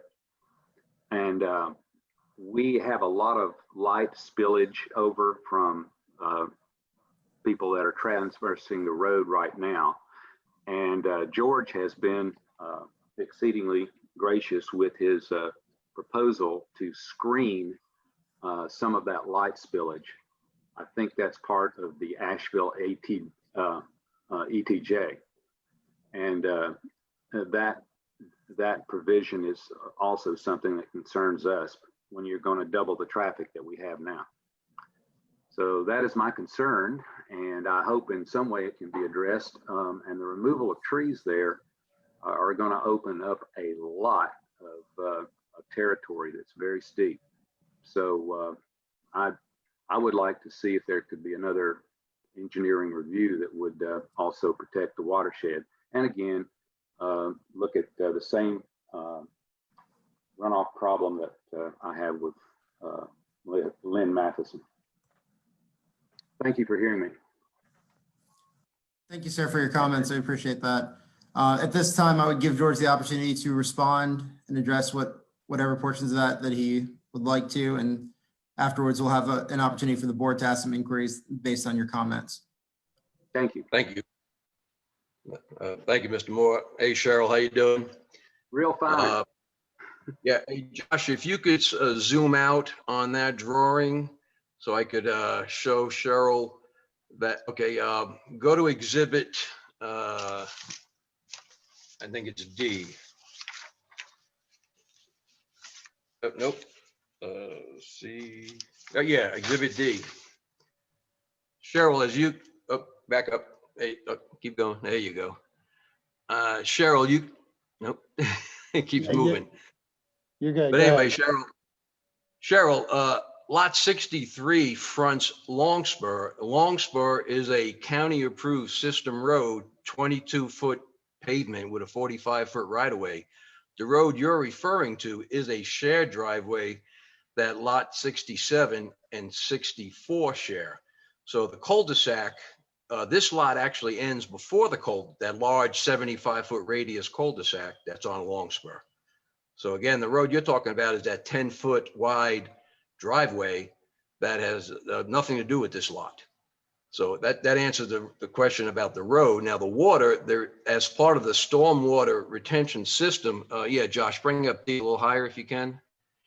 Right about where, if you see the area between lot 72 and 73, you see a dotted line. That's the property line between those two.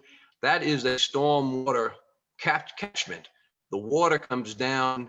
If you're going from 63 to 62, that's downhill.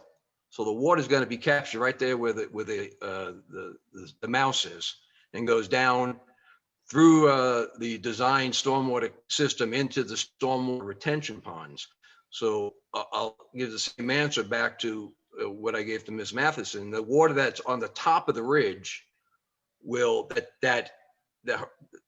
that will not be disturbed. Is the same water that's there now. The only disturbed area would be the flat area where the house is, and then all that water is going down towards Longspur. Right. Can you mouse around the area that is adjacent to our lot and show where the cut is? Because in this other schematic we saw, I couldn't really see. But the problem, yeah. And you and I can meet on this, so I don't want to get in too much detail. But you're looking at a lot of the tree cutting in our back view shed. Cheryl, I don't think you can see this lot at all. Again, you got lot 64 and 66, you're probably at least 700 feet. Your property line is 700 feet from where 63 ends. And I'm going to interrupt just long enough for you guys. I don't want, and it's actually not permissible in this hearing for us to have the back and forth between the two of you. Not that I think it's getting to any kind of hostile point, but I do think that kind of conversation would be appropriate for outside of this specific hearing. I understand, and I can meet with George about this. Thank you. Thank you. Does the board have any questions for the witness at this time? All right, seeing none. Thank you very much for your comments and concerns. The board needs to consider that, and we appreciate your time and the valid issues that you raised there. Okay, I'm going to encourage everybody, just as a general reminder, to place yourself on mute when you're not speaking or you're not currently testifying. I think we've been pretty good about that so far, but I want to make sure that we don't have any kind of overlap that prevents us from having a clear record. Any board questions or concerns at this stage? I know normally we have a lot more time to kind of sink our to it and address the concerns that the board might have, but I think we're doing a good job with what we've got so far. Is there anyone else who'd like to speak? I still have Paul as someone I'd like to address as a member of the public, if he still would like to share, if we swear him in.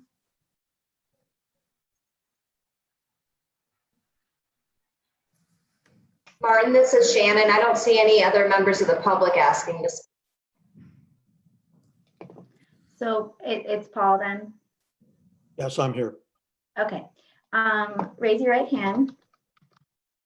State your name. Paul Kelman. Do you swear or affirm to tell the truth and nothing but the truth? I do. Thank you. Shall I proceed with my question? Yes, please, Mr. Well, if you can address any inquiries you have as a concern for the board, and the board could elect to ask questions based on your stated concern. Okay. The applicant stated that the ordinances that are the subject of the variance, both the Beaver Dam and the county ordinances regarding steep slopes, were not approved or adopted until after, I guess, this property was platted or the owners bought the property. And I just wondered if either the county attorney or the staff could confirm that. Brandon, I would like an answer to that question if possible, given it pertains pretty heavily to what we have to decide today.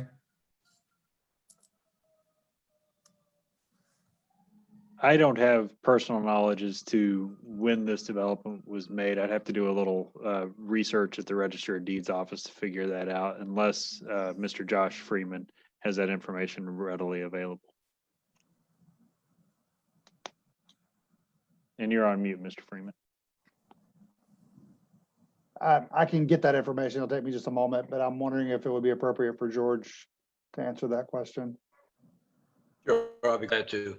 The development was started by the Beaver Dam Land Conservancy back in 2006, and they went bankrupt in 2012, I believe. I bought the property in 2014. If I'm not mistaken, the ordinances started coming into effect in 2009. So some of them may have been applicable, because this plat was recorded in 2009, I believe, the one you're looking at. No, not this one, but the Exhibit D. But there have been many revisions since 2009, since the ordinance was put in and after the Robinsons purchased the property. Yeah, I can't read the recording date there down at the bottom.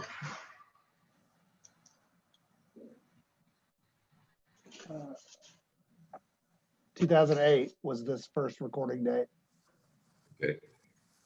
So again, I might be mistaken, but I believe, Mr. Kellerman, that this was before all the ordinances, the strict, well, I'm not saying they're strict, they're warranted, but before the ordinances came into play. And that based on this recording date, I can affirm that this plat was recorded before the steep slope regulations were put into effect. Beaver Dam, those regulations were in effect before this plat was put into place.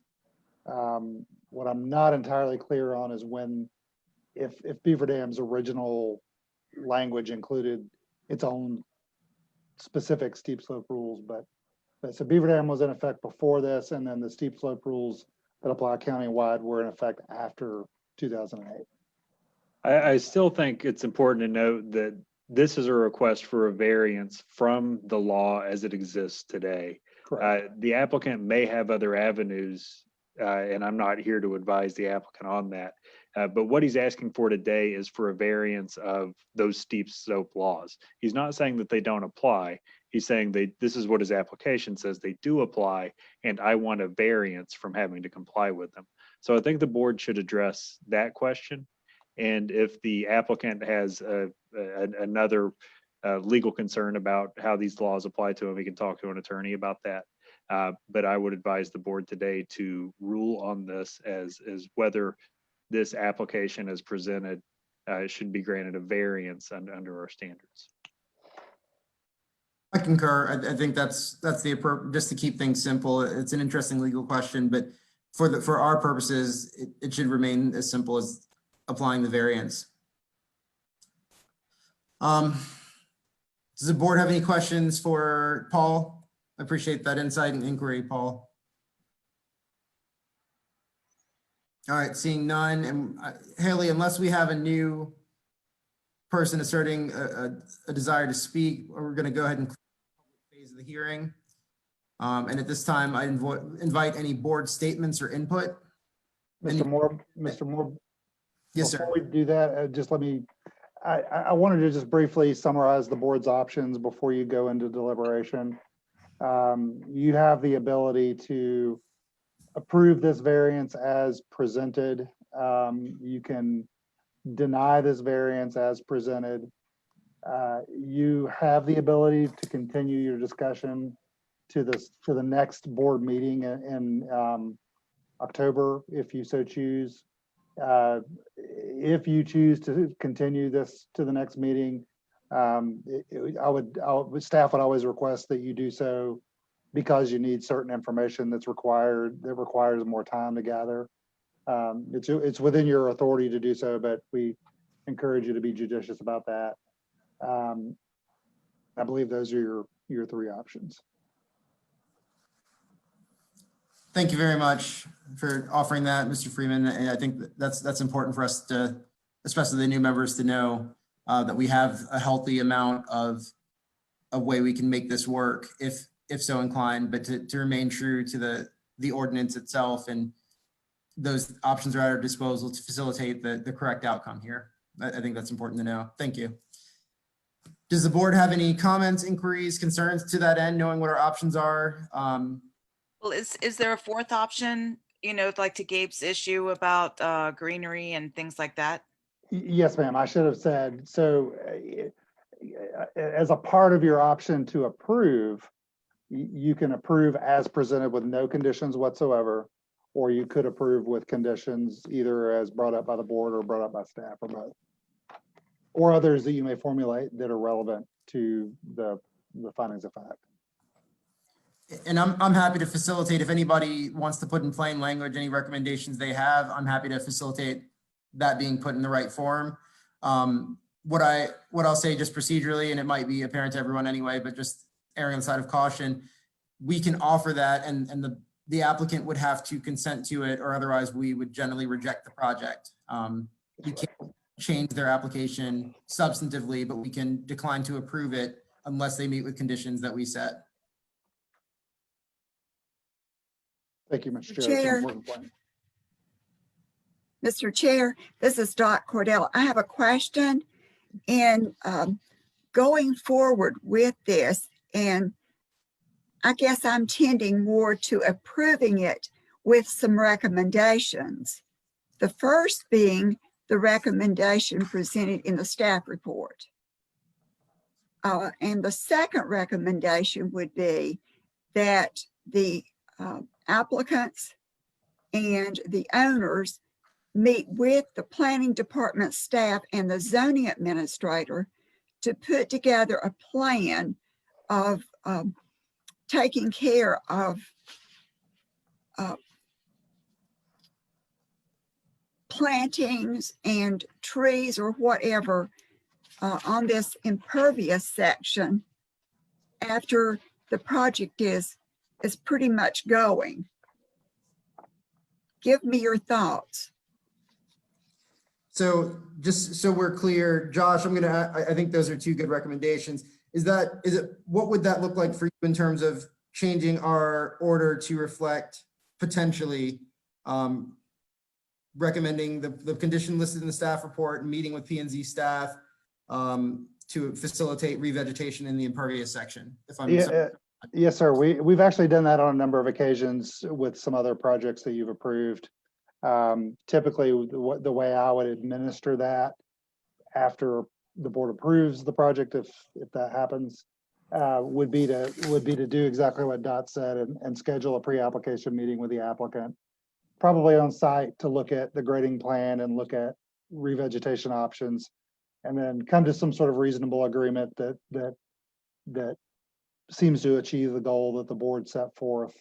And then they would show that on their actual zoning application on their site plan to actually show us specifically what plantings are going to go where based on that conversation.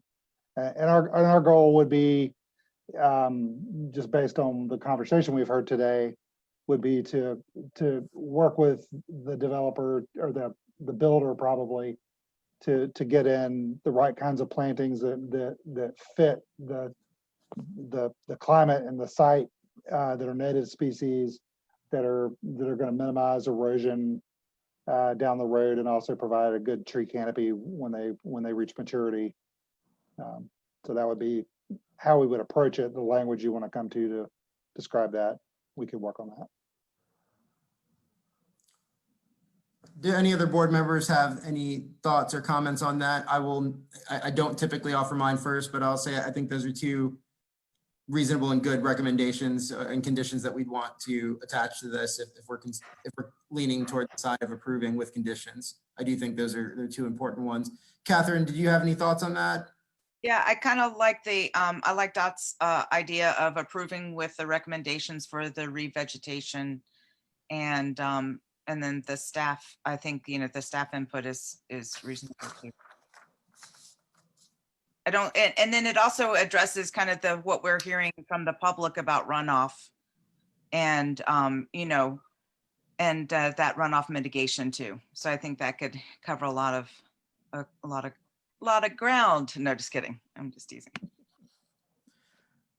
It is rare that we have an opportunity for a good joke on here, so I appreciate that. Probably a first.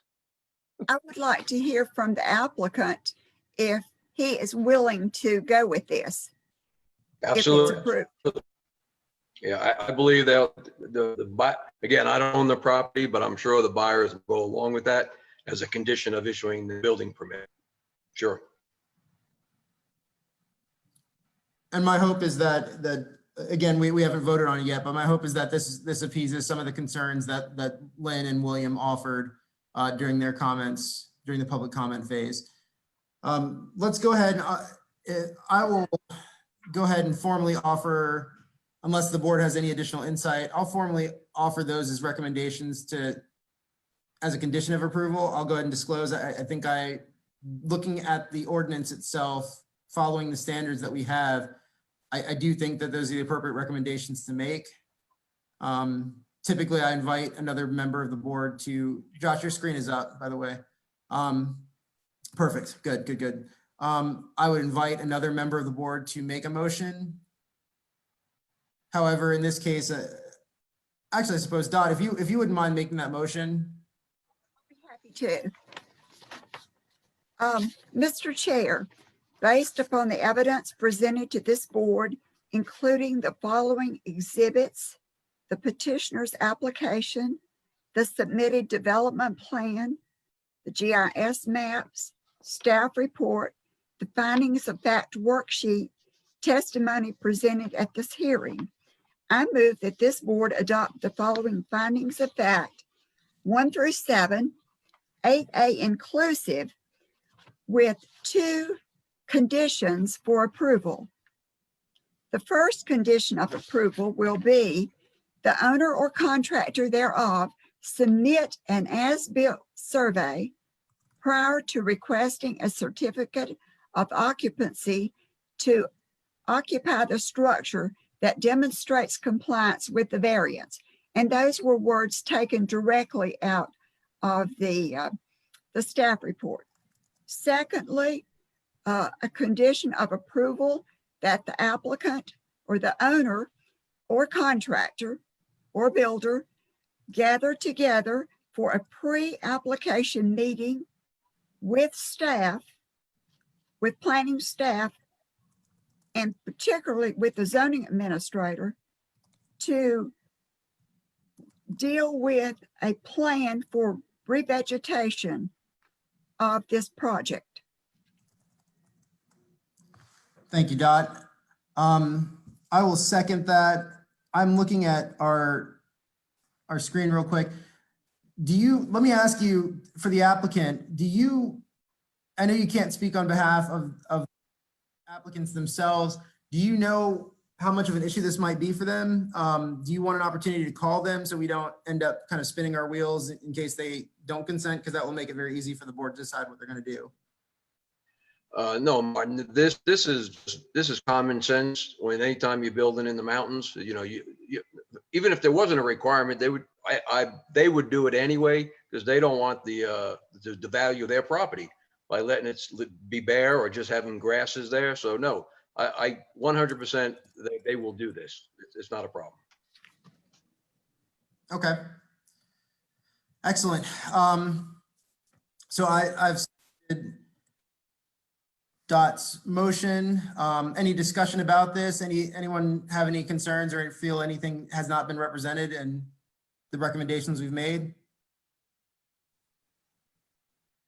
Excellent. Does the staff have any concerns about these recommendations and what that would look like going forward? I do not, sir. Thank you. Okay. All right. At this time, we'll go ahead and have a roll call vote. I will go ahead and say Dot. Yes. Catherine. Yes. Gabe. Yes. Carla, Yes. Joel, Yes. Tim. Yes. All right, and I will vote yes as well with those recommendations. Thank you.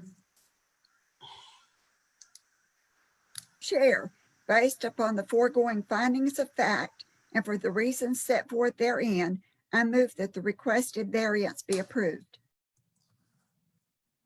I will second that. Any discussion as to that, the effect of that order? All right, we'll go ahead and vote. Dot, Yes. Catherine, Yes. Gabe, Yes. Carla, Sorry, on mute. Yes. Joel, Yes. Tim, Yes. and I will vote yes as well. That is so ordered. Thank you very much, George, for being here. Please get with Josh and we'll proceed from there. I thank you all for your participation, and I appreciate your efforts. Thank you. Thanks, George. Thank you. All right. I believe that's the only project we have on today. Is there any other business staff would like to address? I wanted to just ask Brandon if briefly you could talk about just maybe a Cliff Note version of open meetings law and ex parte conversations, just as kind of in advance of another deeper training on that point. Could I make one request on that, Josh? Mm-hmm. I would like part of the new member training because I have some thoughts I want to offer on that too. I'm not opposed to doing something right now, but in the interest of not overwhelming our folks, I would love to be able to give them a little bit of a spiel that I can get prepared pretty quickly. That's fine. Actually, that makes more sense. And let me just say briefly, the one thing that sort of on an operational level that I want everyone to be aware of is that when we send emails out to the group, to the board as a whole, never under any circumstances reply all. Always reply directly back to either myself, Haley, or Shannon, or Brandon. If there's something that's being discussed that needs the full board's involvement, we'll always find a way to bring that to you in a way that is compliant with our obligations under North Carolina's open meetings law. And we'll get into what that means in more depth. But just between now and the next training, just if we send you an email, always just reply back to me or whoever sent the email, not the group as a whole. That way we're not having a meeting by default. Thank you. Yeah, there are some pretty public disclosures that will be made if we end up communicating with a certain number of members in a place at a time. Do any of the new members have any logistical questions? We're going to address a ton in the new board member training. I think we'll be able to fill in any gaps that you might have. However, if you have a question now or anything, I think this is about as rough and tumble as it gets, and we still handled it well. So I'm proud to work with all of you, and it seems like this is probably one of the longer meetings for a single project that we're ever going to have. So I commend everybody for asking thoughtful questions. Anybody have any questions? Otherwise, we'll open up for public comment and then adjourn. Hey, Martin, with the new training, when does it look like it's going to be so we can get it on calendars?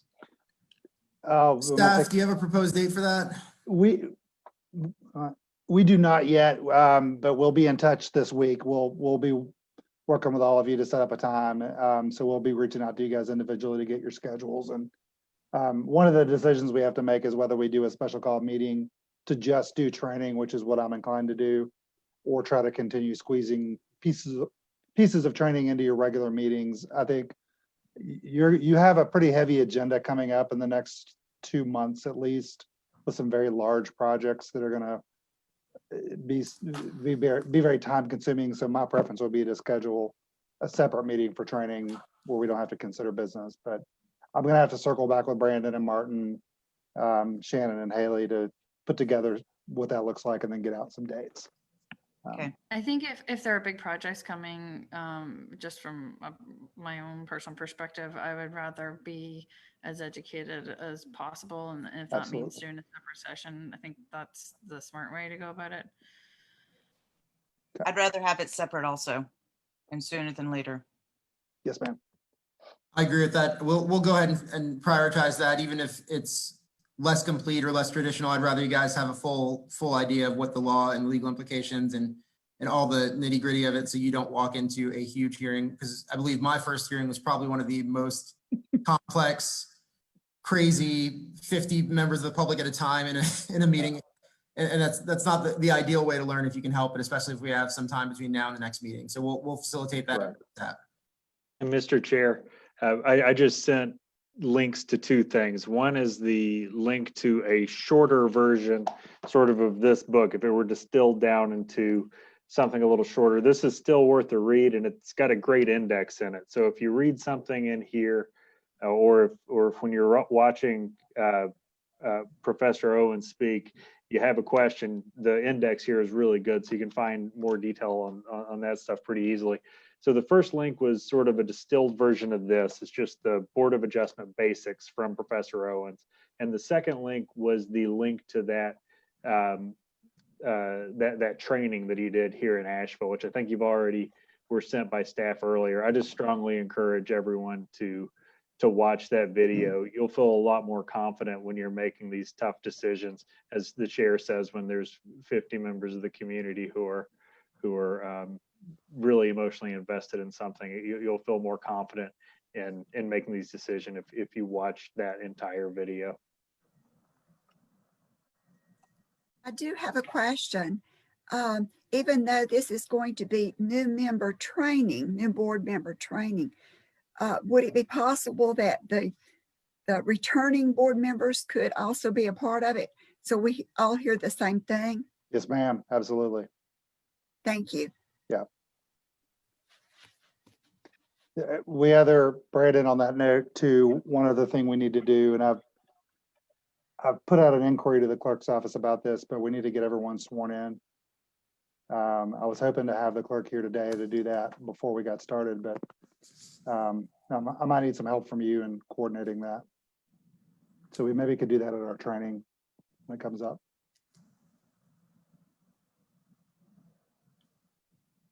Sounds good. We'll get that taken care of. All right. Any public comment? I don't see any chats from the public, but we have to offer the opportunity. Take that back. Okay, this is from Mr. Freeman. I don't see any request. Oh, hold on. We do have a hand up. If you'd like to make a public comment, can you please use the Q&A chat room to request that? And Shannon, Mr. Barber did raise his hand. Can you go ahead and unmute him? Let's see. He raised his actual real hand, sorry. Oh. As opposed to the little icon hand. He should be been sworn in. We'll just go ahead and Mr. Barber, just go ahead and remember you're still under oath or affirmation. Well, that affirmation is thank you very much for what you do. Thank you. Thank you very much, sir. I appreciate that. Anyone else that would like to speak at this time? I have an individual named Emma who's asking to make public comment. Sure. Let's open the floor to Emma, and if someone can swear her in and get, I don't know that we need an address for public comment, but whatever we need to do. And I don't think they're required to be under oath just for public comment.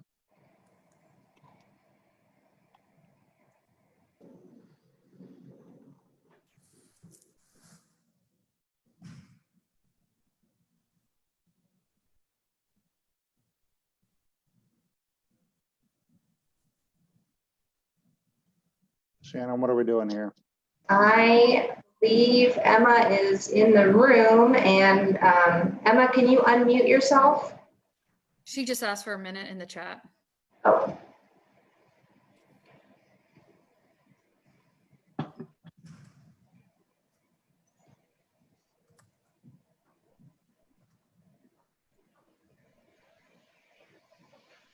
Hey, Brandon, do you think you can send those links like out in an email or something? Absolutely. I'm sure I messed up somewhere in trying to copy it down.